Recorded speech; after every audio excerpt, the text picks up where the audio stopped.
Дэлхийд гепатитын Б вирусын халдвартай хүмүүсийн 5 орчим хувьд нь Д вирусын халдвар хавсарсан байдаг бол энэ тоо Монгол улсад 36.5% гэсэн үзүүлэлтийг харуулдаг.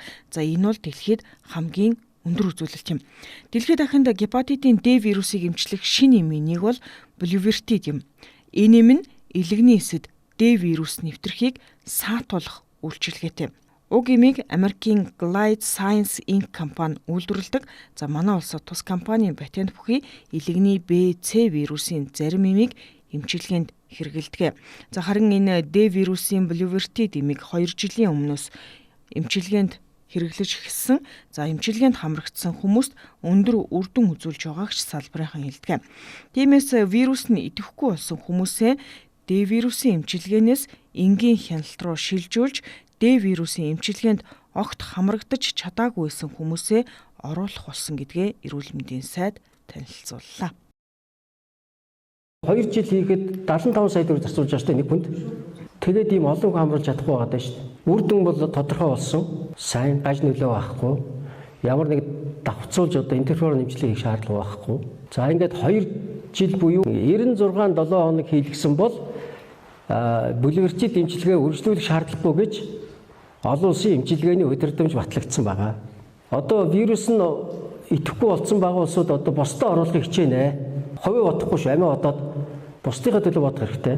Вирусын ачаалал буурсан, элэгний өвсөл байхгүй болсон ийм байх юм бол бид одоо 96 дахь 7 хоногоос хаснаа. Энэ бол одоо эмчилгээний удирдамж нь ийм юм. Тэгвэл нэг хүнийг л одоо ингээ байнга үлгэдэл хийгээд байна гэсэн ойлголт байхгүй. Яаж олон хүн хамруулах уу гэж бид одоо санаа зовж байгаа.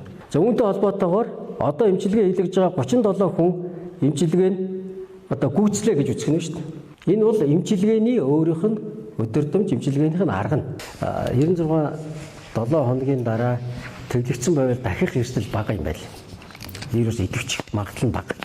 Гэлээ гэхдээ бид таны хяналтаас гаргахгүй. Тэгээ би шилжлээ шүү дээ. 6 сараас бид дараагийн эмчилгээ гарч ирж байгаа.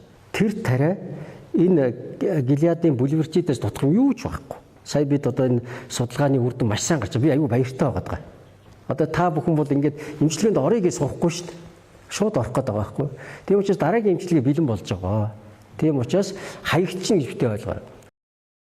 За Bulevirtide эмийг манай улс Америкийн нэгдсэн улсын Gilead Sciences Inc компаниас нийлүүлдэг.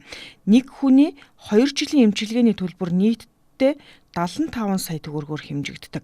Тиймээс ирэх даваа гарагт эрүүл мэндийн сайдын зүгээс Gilead Sciences Inc компанийн төлөөлөлтөө захин уулзалт хийж Д вирусын эмчилгээний төлбөрийг бууруулах хэлэлцээр хийхээр төлөвлөжээ.